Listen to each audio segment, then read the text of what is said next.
Article 370 के amendment को लेकर सुप्रीम कोर्ट में बहस चल रही है और आज भी जो हियरिंग हुई है उसमें बहस काफी इंटरेस्टिंग है।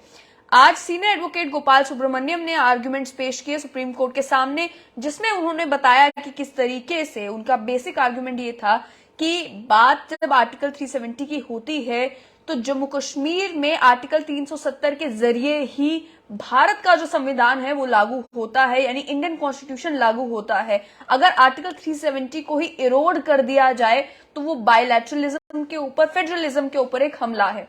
Senior advocate Gopal Subramaniam virtually appear हुए कोर्ट के सामने और उन्होंने जो है ये बात कही कि अगर आर्टिकल 370 के अमेंडमेंट को की एब्रोगेशन को की अमेंडमेंट को लेकर बात करनी है, एक हिस्टोरिकल आर्गुमेंट है, एक टेक्सचुअल आर्गुमेंट है, एक डॉक्ट्रिनल आर्गुमेंट है और फिर स्ट्रक्चरल आर्गुमेंट है। ये सारे तरीके हैं जिससे कॉन्स्टिट्यूशन को इंटरप्रेट किया जा सकता है। लेकिन अगर देखा जाए तो कॉन्स्टिट्यूशन ऑफ इंडिया और कॉन्स्टिट्यूशन ऑफ जेएंडके एक दूसरे से बात करते हैं, साथ में एग्जिस्ट करते हैं, और ये जो कॉम्प्लीमेंट्री एग्जिस्टेंस है, यानी एक दूसरे के एक साथ रहकर एग्जिस्ट करना, ये इंडिया और जेएंडके के रिश्ते को दर्शाता है। उन्होंने कहा दूसरी बात ये कि जो कॉन्स्टिट्यूएंट असेंबली थी जम्मू कश्मीर की, वो एक प्राइमरी असेंबली थी, इस वजह से अमेंडिंग पावर को डिराइव पावर कहते हैं। लेकिन जो कॉन्स्टिट्यूएंट असेंबली थी उसके पास एक एक्स्ट्रॉर्डिनरी टास्क था कि उन्हें कॉन्स्टिट्यूशन बनाना था। एक तरफ जहां कॉन्स्टिट्यूएंट असेंबली इंडिया की है, वहीं जम्मू कश्मीर के concerning constituent assembly Jammu Kashmir की भी थी। जो ऑर्डर्स निकले गए जिसके जरिए जम्मू कश्मीर में आर्टिकल 370 को अमेंड कर दिया गया, ये इम्पॉसिबल, यानी कि इसकी परमिशन नहीं है, ये ऑथराइज नहीं है। दूसरा ये कहा गया कि जब हम बात करते हैं लोगों की, लोग केवल जनरल सेंस में लोग नहीं, बल्कि जो कॉन्स्टिट्यूशनल कॉन्टेक्स्ट में देखा जाए तो लोगों के पास एक लीगल राइट है, एक जुडिशियल उनकी एग्जिस्टेंस है। तो लीगल एग्जिस्टेंस के परव्यू में हम लोगों को देखें।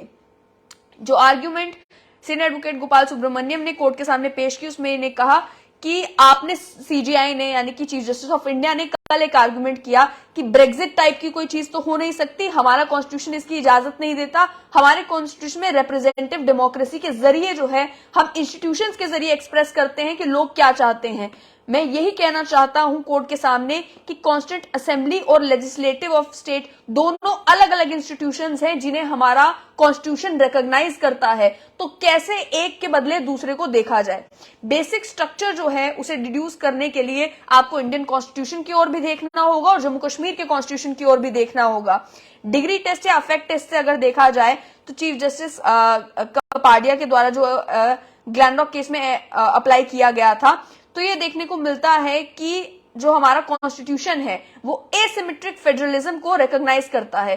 फेडरलिज्म आप जानते हैं कि जो रिश्ता स्टेट और सेंटर के बीच में है वो किस तरीके का होना चाहिए उसकी बात करता है। और एसिमेट्रिक फेडरलिज्म का मतलब ये कि ऐसा नहीं है कि सभी स्टेट्स के पास एक जैसे अधिकार होंगे। हाँ, जो एसिमेट्रिक फेडरलिज्म है उसमें कुछ स्टेट्स की स्पेशल कंडीशंस को देखते हुए उन्हें स्पेशल राइट्स या प्रिविलेजेस भी दिए जा सकते हैं। जम्मू कश्मीर को लेकर यह कहा गया कि जम्मू कश्मीर बाकी स्टेट से अलग था एक्सेशन के टाइम पर भी, इसलिए क्योंकि जेएंडके के पास पहले एक्सेशन से पहले भी अपना एक कॉन्स्टिट्यूशन था। जो एक्सेशन था वो क्वालिफाई इसलिए हुआ, वो क्वालिफाई हुआ, लेकिन लोग अभी भी अपना मन बना रहे थे कि हम क्या चाहते हैं, क्या हम भारत के साथ जाना चाहते हैं, इंडिपेंडेंट रहना चाहते हैं, पाकिस्तान के साथ जाना चाहते हैं, इस पर अभी मत नहीं बना था। गोपाल सुब्रमण्यम ने आर्ग्यू किया कि इंडियन कॉन्स्टिट्यूएंट असेंबली ने ये किया कि क्योंकि ये डिसीजन केवल लोग ही ले सकते थे, लोगों की विल को असर्टन करने के लिए उन्हें मौका दिया गया और यही highest sense of democracy and respect है। इसी वजह से आर्टिकल 306A जो है वो ड्राफ्ट किया गया और उसमें कॉन्स्टिट्यूएंट असेंबली ऑफ जेएंडके जो है उसको पावर दी गई कि वो एक डिसीजन ले सकते हैं और वो कॉन्स्टिट्यूशन फ्रेम कर सकते हैं। कंट्रोवर्सी जो है वो एक मिसअंडरस्टैंडिंग के ऊपर बेस्ड है। ये गोपाल सुब्रमण्यम ने आर्ग्यू किया कि यूनिलैटरल एक्सरसाइज ऑफ पावर जो है प्रेसिडेंट के पास है, कि मतलब आर्टिकल 370 प्रेसिडेंट को अटमोस्ट पावर दे देता है कि आप अमेंड करना चाहें अमेंड करें, जो करना चाहें वो करें। लेकिन इसे अगर देखा जाए तो इसमें कंप्लीटली इसके उलट मामला है। आपको कुछ पोर्शंस जो डिबेट के हैं कॉन्स्टिट्यूएंट असेंबली जेएंडके के, उसकी अगर बात की जाए तो उन्होंने कहा कि आप ये नोटिस कर पाएंगे कि फाइनल रेजोल्यूशन क्या था, जो टेक्स्ट था रेजोल्यूशन का वही आंसर है इस केस का। जैसे कॉन्स्टिट्यूएंट असेंबली में इंडिया के लेकर जो डिबेट है वो इंस्पायरिंग है। कॉन्स्टिट्यूंट असेंबली में जेएनके को लेकर debate, constituent assembly of JNK में भी जो डिबेट है वो भी काफी इंस्पायरिंग है। उसमें रिप्रेजेंटेटिव डेमोक्रेसी की बात की जाती है और ये कहा गया कि 3 स्टेप्स में फैसला लिया गया। पहला कि उन्होंने किसी भी तरीके का डाउट नहीं छोड़ा, यानी कॉन्स्टिट्यूंट असेंबली ने किसी भी तरीके का डाउट नहीं छोड़ा कि भारत के लिए और भारत के लोगों के लिए और भारत के एक्सेशन के में लोगों की अटमोस्ट फेथ है। ये कॉन्स्टिट्यूंट असेंबली की डिबेट्स में झलकता है।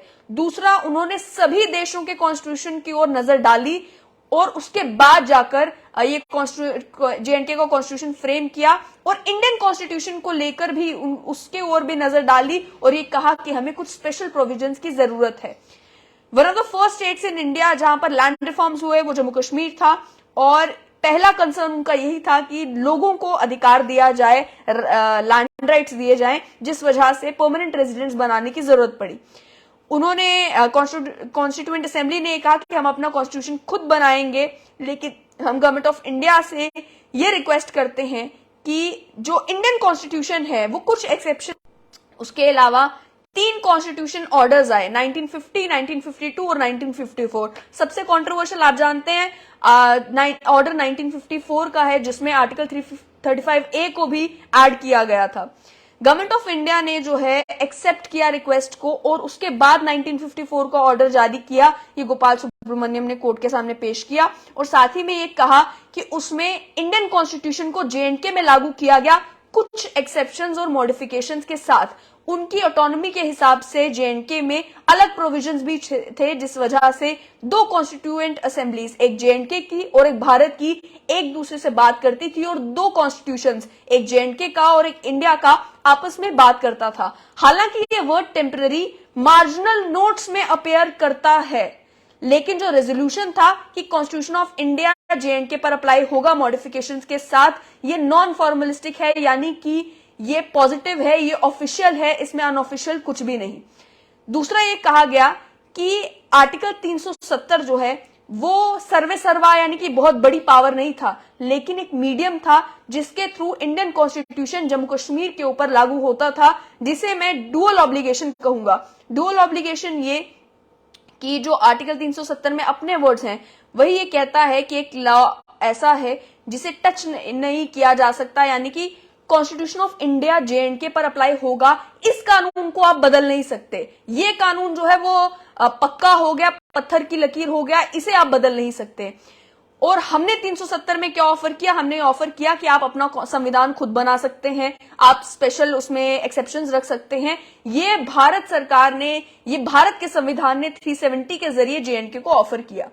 जब आप एक्सेप्शंस की बात करते हैं तो गोपाल सुब्रमण्यम ने कोर्ट के सामने रखा कि तब आपको मालूम चलेगा कि हमारे कॉन्स्टिट्यूशन में खुद ही काफी चेक्स एंड बैलेंसेस हैं और केवल ये एक सिंपल सरकारी ऑर्डर नहीं था।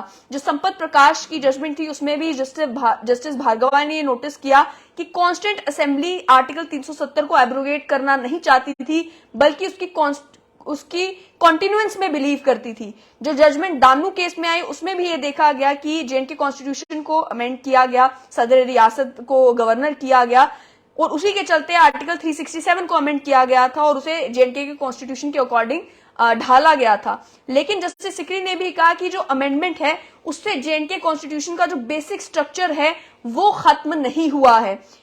1939 का कॉन्स्टिट्यूशन था, यानी कि जो जेएनके में कॉन्स्टिट्यूशन रहे हैं उनकी बात की गई कि जब महाराजा का समय था 1939 का कॉन्स्टिट्यूशन था, फिर 1947 में इंस्ट्रूमेंट ऑफ एक्सेशन साइन हुआ, उसके बाद कई सारे और एग्रीमेंट साइन हुए और जिस समय इंडियन कॉन्स्टिट्यूशन ने महाराजा से पूछा था कि आप क्या चाहते हैं, उस समय विल ऑफ द पीपल नहीं पूछी गई, क्योंकि महाराजा जो हैं वो हेड थे स्टेट के, वो अपनी सोवरेन कैपेसिटी में एक्ट कर सकते थे और उसके बाद उनका इंस्ट्रूमेंट ऑफ एक्सेशन जो है उसे एक्सेप्ट किया गया। लेकिन 17 अक्टूबर 1949 के बाद आर्टिकल 306A को इंट्रोड्यूस किया गया और 25 नवंबर 1949 को महाराजा ने ये कहा कि एक नया कॉन्स्टिट्यूशन बनाया जाएगा और जिसमें ऐसी ताकतें दी जाएंगी कि जिससे जेएनके का कॉन्स्टिट्यूशन भी एग्जिस्ट कर सकेगा।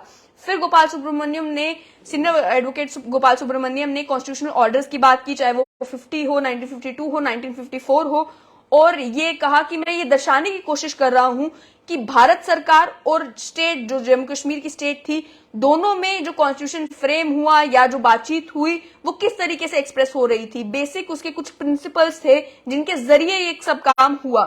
मेरी सबमिशन ये है कि कॉन्स्टिट्यूशन ऑफ इंडिया जो है एक्सेप्शंस के साथ कॉन्स्टिट्यूंट असेंबली के डिसीजन के थ्रू जेएंडके पर लागू हुआ। ये प्रेसिडेंट की मर्जी से जबरदस्ती लागू नहीं हुआ। ये सारी एक्सेप्शंस और मॉडिफिकेशंस जो है वो कॉन्स्टिट्यूंट असेंबली ने कहा कि इन सारी एक्सेप्शंस के साथ जो है इंडियन कॉन्स्टिट्यूशन जेएंडके पे लागू होगा। उन्होंने कुछ पार्ट्स रखे और कुछ पार्ट्स को हटा दिया, जिसमें उन्होंने कहा कि हमारे लोगों की राइट्स को सेफगार्ड करने के लिए हम पार्ट 6, पार्ट 7, पार्ट 8, पार्ट 9 और पार्ट 10 जो है इंडियन कॉन्स्टिट्यूशन का उन्हें ओमिट करते हैं। इसके साथ साथ में कहा कि जो ऑर्डर आर्टिकल 373 के तहत लिया गया है उसमें भी उसको लेकर ये बात किया कि आपने महाराजा की जो पावर्स हैं उसको चेंज किया या फिर सदर रियासत को बदलकर जब गवर्नर कर दिया या फिर और कई सारी चेंजेस लाए, तो उसमें देखा जाता है कि जो दोनों आर्टिकल्स हैं, आर्टिकल 370 ये एक दूसरे से बात करते हैं। और पहले आर्टिकल 370 में भी पहली चीज ये की गई है कि इंडियन कॉन्स्टिट्यूशन को रिकॉग्नाइज किया गया है।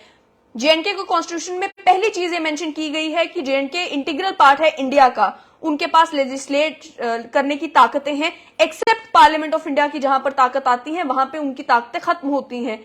कलेक्टिव डिसीजन था लोगों का, जिसमें जब प्रियम्बल ऑफ जेएंडके कॉन्स्टिट्यूशन पढ़ा गया तो ये कहा कि कलेक्टिव डिसीजन था लोगों का कि हम इंडिया का हिस्सा हैं, हमारे कॉन्स्टिट्यूशन की जो बैकबोन है या जो कॉन्स्टिट्यूशन का स्ट्रक्चर है जेएंडके का, उसमें ये उन्होंने रिकॉग्नाइज किया कि इंडियन कॉन्स्टिट्यूशन हमारे ऊपर लागू होता है। हम अपनी स्टेट में तो लेजिस्लेट कर सकते हैं, लेकिन जो इंडियन कॉन्स्टिट्यूशन है उसमें हम लेजिस्लेट नहीं कर सकते। जहां पार्लियामेंट की ताकतें हैं वहां हमारी ताकतें खत्म होती हैं। ये सारी चीजें जेएंडके कॉन्स्टिट्यूशन में अग्री की गई।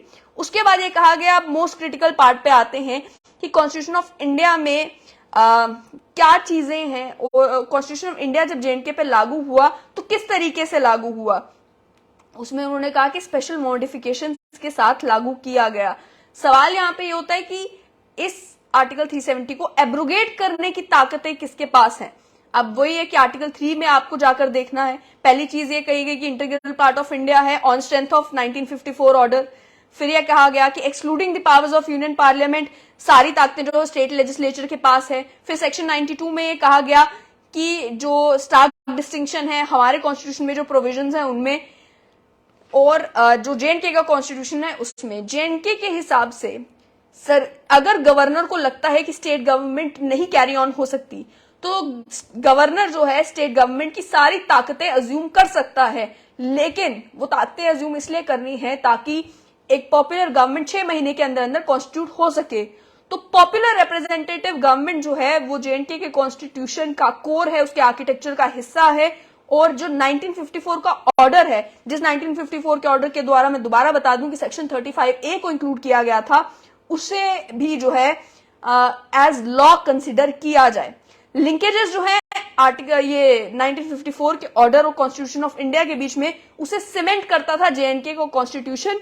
और जो आर्किटेक्चर था उसका, उसमें कई सारी ऐसी प्रोविजंस हैं जो नॉन डेरोगेबल है। नॉन डेरोगेबल का मतलब जिन्हें आप खत्म नहीं कर सकते, जो पक्की चीज एक बन गई है जिसे आप चेंज नहीं कर सकते। तो उसमें यह बताया गया कि पार्ट 3, प्रोविजन 5 और एप्लीकेशन ऑफ इंडियन कॉन्स्टिट्यूशन, ये सारी चीजें जो है वो नॉन डेरोगेबल है। जो प्रोविजन है कॉन्स्टिट्यूशन ऑफ इंडिया के, वो जेएंडके में सिर्फ आर्टिकल 370 के जरिए नहीं बल्कि 1954 के ऑर्डर के जरिए भी और जेएंडके के अपने कॉन्स्टिट्यूशन के हिसाब से भी इंप्लीमेंट की गई थी। उसके बाद ये कहा गया कि अगर कॉन्स्टिट्यूशन असेंबली जेएंडके की है, जो लोगों की बॉडी है, उन्होंने अगर ये सारी चीजें मानी हैं तो फिर किसके पास ताकतें हैं इसे खत्म करने की, इसे एब्रोगेट करने की। क्या जो लेजिस्लेचर है जेएंडके का उसे हम रिडंडेंट मान लें? क्या मान लें कि उससे कोई फर्क ही नहीं पड़ता है? जो पावर्स आर्टिकल 370 के अगेंस्ट एक्सरसाइज की जाती हैं और ये इस तरीके का आर्टिकल है जो कंटेम्पलेट करता है कि एक स्टेट है, एक स्टेट लेजिस्लेचर है और एक सरकार है। और इस क्लॉज 1 को भी सिर्फ इसलिए रखा गया है, उसमें प्रेसिडेंट को, ये नहीं है कि सारी ताकतें प्रेसिडेंट को दे दी गई हैं, लेकिन ये कहा गया है कि प्रेसिडेंट को और कॉन्स्टिट्यूंट असेंबली को और इन सारी चीजों को एक डुअलिटी मेंटेन करके रखी है। उनके पास भी ताकतें हैं, इनके पास भी ताकतें हैं, मिलकर अगर ये कोई डिसीजन ले तब जाके इसे एब्रोगेट या तब जाके इसे अमेंड किया जा सकता है। नॉटविथस्टैंडिंग की बात की गई कि आर्टिकल 370 के जो सब प्रोविजंस हैं उसमें कहा गया है कि नॉटविथस्टैंडिंग द कॉन्स्टिट्यूशन, जेएनके का कॉन्स्टिट्यूशन और इंडियन कॉन्स्टिट्यूशन, उनमें जो चीजें मेंशन की गई हैं उन्हें ना कंसीडर करते हुए तब भी इसे अमेंड किया जा सकता है, लेकिन अमेंड करने का एक तरीका होना चाहिए था। जो जेएनके और इंडिया के बीच में अरेंजमेंट था वो फेडरलिज्म पर बेस्ड था, यही जेएनके का कॉन्स्टिट्यूशन भी बताता है, यही आर्टिकल 370 भी बताता है। और ये जो एक सरकार को इलेक्ट किया गया था और वो लेजिस्लेटिव असेंबली जो है वो अकाउंटेबल होती है जेएनके के कॉन्स्टिट्यूशन के लिए, इसीलिए इसे जिस मर्जी तरीके से इंटरप्रेट किया जाए, जो कुछ 5 अगस्त को हुआ वो कॉन्स्टिट्यूशनली मैंडेटेड नहीं था। ये आर्ग्यूमेंट जो है सीनियर एडवोकेट गोपाल सुब्रमण्यम ने कोर्ट के सामने रखी। फिर दूसरी चीज, अब ब्रेक के बाद उन्होंने ये कहा कि जो एब्रोगेशन था 1954 के ऑर्डर का वो भी कंप्लीटली सीरियस और इरिवर्सिबल है। ये कहा गया कि 1954 का जो ऑर्डर था जिसमें आर्टिकल 35A जो स्पेशल प्रोविजन लाया गया जेएनके के रेजिडेंट्स को स्पेशल कोई राइट्स देने के लिए, सेक्शन 10 जो कॉन्स्टिट्यूशन ऑफ इंडिया का वो ये कहता है कि the permanent residents of state shall have all the rights guaranteed to them under constitution of India. इसीलिए जो होलसेल एब्रोगेशन 1954 ऑर्डर की गई है वो उसे नहीं किया जा सकता था, उसे कॉन्स्टिट्यूशनली रिकॉग्नाइज आर्टिकल 370 नहीं करता। जितनी भी प्रोविजंस कॉन्स्टिट्यूशन की है उन्हें अमेंड करके जेएनके पर पहले ही अप्लाई कर दिया गया था, उसमें नई कोई एक्सेप्शन या मॉडिफिकेशन करना उसका भी एक तरीका होना चाहिए था, ये कहा गया। जो ऑर्डर आया जिसमें जब आर्टिकल 370 को अमेंड किया गया तो उनका एक कहना था कि constituent assembly should be read as legislative assembly. इसे कैसे माना जाए, ये किस तरीके की इंटरप्रिटेशन है, क्या इसे क्लॉज ऑफ इंटरप्रिटेशन को परमिसिबल माना जाए? यानी कि अगर कॉन्स्टिट्यूंट असेंबली और लेजिस्लेटिव असेंबली डिफरेंट बॉडीज हैं तो उन्हें एक के बदले दूसरा इंटरप्रेट नहीं किया जा सकता। ये एक डायरेक्ट अमेंडमेंट है आर्टिकल 373 की और ये अमेंडमेंट जो है इंटरप्रिटेशन प्रोविजन से नहीं की जा सकती। इस पर चीफ जस्टिस ऑफ इंडिया ने सवाल ये पूछा कि इंटरप्रिटेटिव प्रोविजन से अगर नहीं की जा सकती, अगर अडेप्टेशन ऑर्डर से की जाती तो क्या सही था? तो उस पर सीनियर एडवोकेट गोपाल सुब्रमण्यम ने कहा कि अडेप्टेशन ऑर्डर जो है वो तब जारी किया जाता है जब अभी कॉन्स्टिट्यूशन कमेंस ना हुआ हो, या फिर जब कॉन्स्टिट्यूशन कमेंस हुआ हो तो उसे कॉन्स्टिट्यूशन के कंफॉर्मिटी में लाने के लिए, यानी जो कॉन्स्टिट्यूशन में मेंशन है उसी को अडेप्ट करने के लिए ही अडेप्टेशन ऑर्डर आता है, इसलिए वो भी अप्लाई नहीं हो सकता था। दूसरा ये कहा गया कि जो एक्सप्रेशन है state government for the purpose of 370, उसका मतलब है डेमोक्रेटिकली इलेक्टेड गवर्नमेंट यानी कि लेजिस्लेटिव असेंबली। वो ताकतें जो है वो गवर्नर नहीं अज्यूम कर सकता। लेकिन इसमें सीजेआई ने सवाल पूछा कि आर्टिकल 356 जो है प्रेसिडेंट रूल को लेकर कि जब तक वो ऑपरेशन में है क्या आप मानेंगे कि उसके बावजूद भी ये ताकतें नहीं आती? तो उसमें कहा कि सीजेआई ने कहा कि एट बेस्ट ये एक इम्प्लाइड लिमिटेशन है, लेकिन इस पर गोपाल सुब्रमण्यम ने कहा चाहे इम्प्लाइड है लेकिन स्ट्रांगली एक्सप्रेस होता है पूरे आर्टिकल 370 में कि ये लिमिटेशन तो जरूर है कि आप सारी ताकतें प्रेसिडेंट को नहीं दे सकते। पूरे 370 की अगर बात की जाए तो वो कॉन्स्टिट्यूशनल प्रिंसिपल जो फेडरलिज्म का है उसके ऊपर बेस्ड है। आर्टिकल 370 जो है कंडीशनल लेजिस्लेशन नहीं है, एक कॉन्स्टिट्यूटिव एक्ट है और इस वजह से इसमें 2 पार्टीज हैं, एक पार्टी है कॉन्स्टिट्यूशन ऑफ इंडिया, एक पार्टी है कॉन्स्टिट्यूशन ऑफ जेएनके, और आपको देखना है कि दोनों एक दूसरे से किस तरीके से बात करते हैं और दोनों को देखने के बाद ये डिसाइड होगा कि क्या जो 5 अगस्त 2019 को हुआ जो अमेंड किया गया वो सही था या नहीं था। लेकिन उसमें सीजेआई ने कहा कि हमारे सामने जो एक डॉक्यूमेंट है जिस पर हमने फैसला लेना है वो केवल इंडिया का कॉन्स्टिट्यूशन है। लेकिन उस पर गोपाल सुब्रमण्यम ने आर्ग्यू किया कि क्या जेएनके की जो कॉन्स्टिट्यूंट असेंबली है उसे एक कॉन्स्टिट्यूशन बनाने के लिए नहीं कहा गया था? अगर कॉन्स्टिट्यूंट असेंबली की रिकमेंडेशन पर ही आर्टिकल 370 को अमेंड किया जा सकता था तो कॉन्स्टिट्यूंट असेंबली ने जिस कॉन्स्टिट्यूशन को बनाया क्या उसमें हम तलाश नहीं करें कि कॉन्स्टिट्यूंट असेंबली क्या चाहती थी? क्या आर्टिकल 370 अमेंड होना चाहिए, एब्रोगेट होना चाहिए या नहीं? कॉन्स्टिट्यूशन ऑफ जेएनके जो है वो जेएनके पर एप्लीकेबल होना था, इसीलिए कॉन्स्टिट्यूंट असेंबली ने बनाया। सीजेआई ने कहा कि लेकिन जो जेएनके का कॉन्स्टिट्यूशन है वो लिमिटेशन यूनियन और लेजिस्लेटिव पावर पर अप्लाई करता है, यानी पार्लियामेंट के ऊपर अप्लाई करता है, उनकी एग्जीक्यूटिव पावर पर अप्लाई करता है। इस पर सुब्रमण्यम ने आर्ग्यू किया कि यही तो एसिमेट्री है, यही तो एसिमेट्रिकल फेडरलिज्म है। उस पे उन्होंने एक एग्जाम्पल भी दिया कि 7th शेड्यूल में जो स्टेट लिस्ट है उसे कंप्लीटली ओमिट किया गया। कई सारी और ताकतें हैं जो कॉन्स्टिट्यूशन ऑफ इंडिया के, कई सारे और कानून हैं जो जेएंडके पर लागू नहीं थे। लेकिन सीजेआई ने कहा कि अनलेस कोई हायर कॉन्स्टिट्यूशनल प्रीसेट है, क्या चीज है जो रोकती है केंद्र सरकार को कि वो इन टर्म्स को कार्व आउट करें, चेंज करें, मॉडिफाई करें। अनलेस हम जेएनके के कॉन्स्टिट्यूशन को अपने कॉन्स्टिट्यूशन का एक हिस्सा बना रहे हैं, पार्लियामेंट के ऊपर हथकड़ियां लगाने के लिए क्या चीज है जो रोकती है। मान लो सेक्शन 356 ऑपरेशन में है, सारे एग्जीक्यूटिव पावर्स जो स्टेट की हैं उसे यूनियन ने ले लिया, तो ऐसे में ऑर्डिनेंस कौन इशू करेगा? क्या प्रेसिडेंट के पास ताकतें नहीं है ऑर्डिनेंस इशू करने की? तो उस पर यह कहा गया कि आर्टिकल 370 में लिमिटेशन ऑन पावर की भी बात की गई है। ये लिमिटेशन जो है वो 356 के थ्रू जो है वो उन्हें 356 के थ्रू रिकोर्स लेकर उन लिमिटेशंस को खत्म नहीं किया जा सकता। 370 में पावर भी है, ड्यूटी भी है, एक ऑब्लिगेशन भी है। इस वजह से जो पर्पस था 370 का वो ये था कि एक और असेंबली होगी जो डिसीजन लेगी और दोनों जो है मिलकर फैसला लेंगे। जो जितनी भी जजमेंट्स हैं अभी तक इसको लेकर वो यही बताती हैं कि कॉन्स्टिट्यूंट असेंबली भी चाहती थी कि 370 चलता रहे। अगर जेएनके के कॉन्स्टिट्यूशन को ऑपरेट करना है, 370 को एग्जिस्टेंस में रहना है, और अगर इंडियन कॉन्स्टिट्यूशन को जेएनके पर लगाना है तो वो 370 के थ्रू ही होगा। इसीलिए 370 को सेल्फ डिस्ट्रक्ट या सेल्फ मॉडिफाई करने के लिए इस्तेमाल नहीं किया जा सकता। यही संपत प्रकाश की जजमेंट वाले केस में भी कहा गया था। एक एक्सप्रेस स्टेटमेंट थी जिसमें यह कहा गया कि कॉन्स्टिट्यूंट असेंबली नहीं चाहती थी कि आर्टिकल 370 एब्रोगेट हो, बल्कि ये चाहती थी कि आर्टिकल 370 को कंटिन्यू रखा जाए। जो पावर थी जेएनके कॉन्स्टिट्यूशन को अमेंड करने की वो कॉन्स्टिट्यूंट असेंबली के पास थी, और वो ऐसी किसी बॉडी को ही दी जा सकती है जिसे कॉन्स्टिट्यूशन ने क्रिएट किया हो। इसलिए हम 1954 के ऑर्डर को भी पढ़ते हैं तो उसमें भी साफ नजर आता है कि इंडियन कॉन्स्टिट्यूशन को अडॉप्ट तो किया गया है लेकिन मॉडिफिकेशन और ओमिशन के साथ।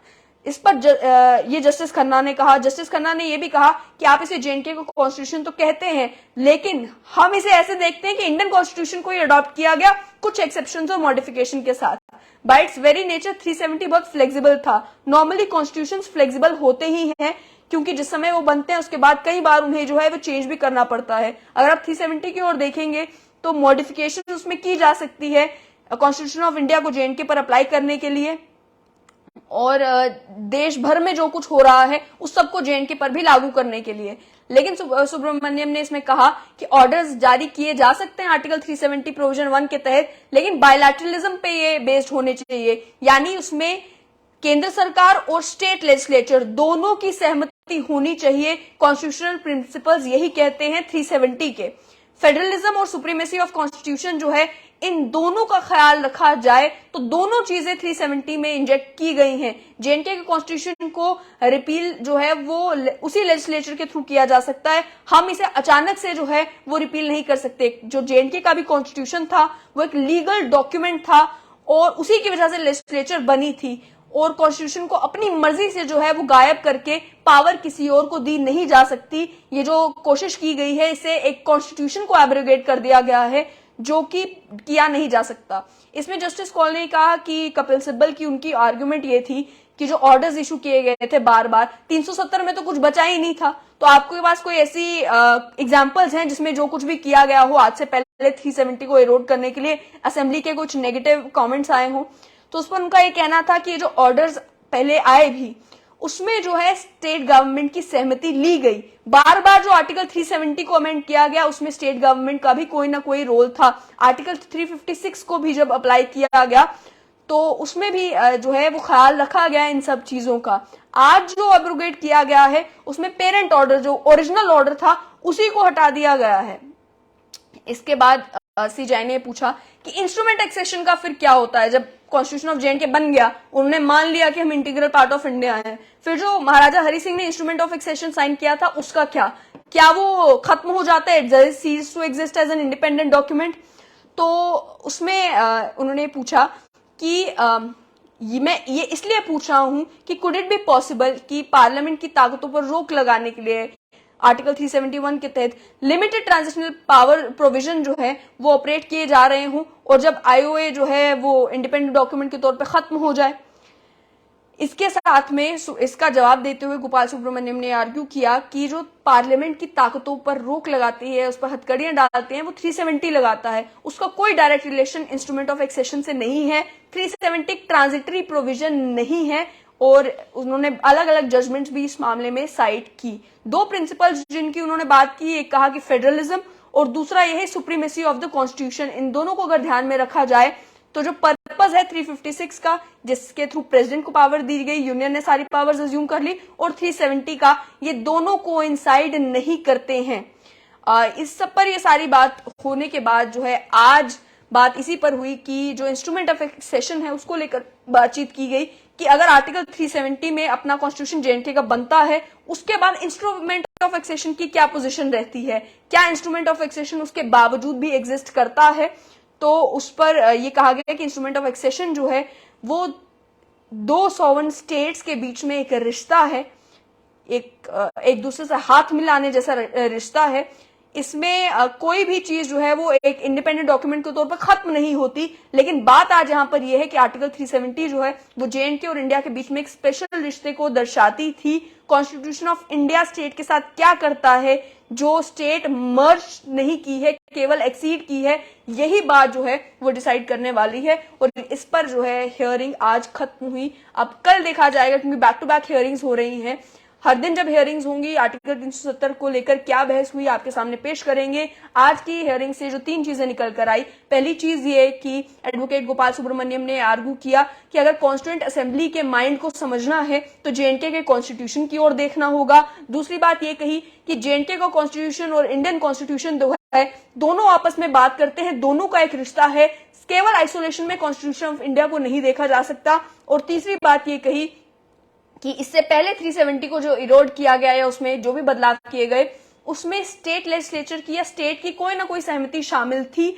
ऐसा नहीं था कि सारी ताकतें प्रेसिडेंट ने अज्यूम कर ली और अपनी मर्जी से जो बदलाव चाहे वो कर दिए।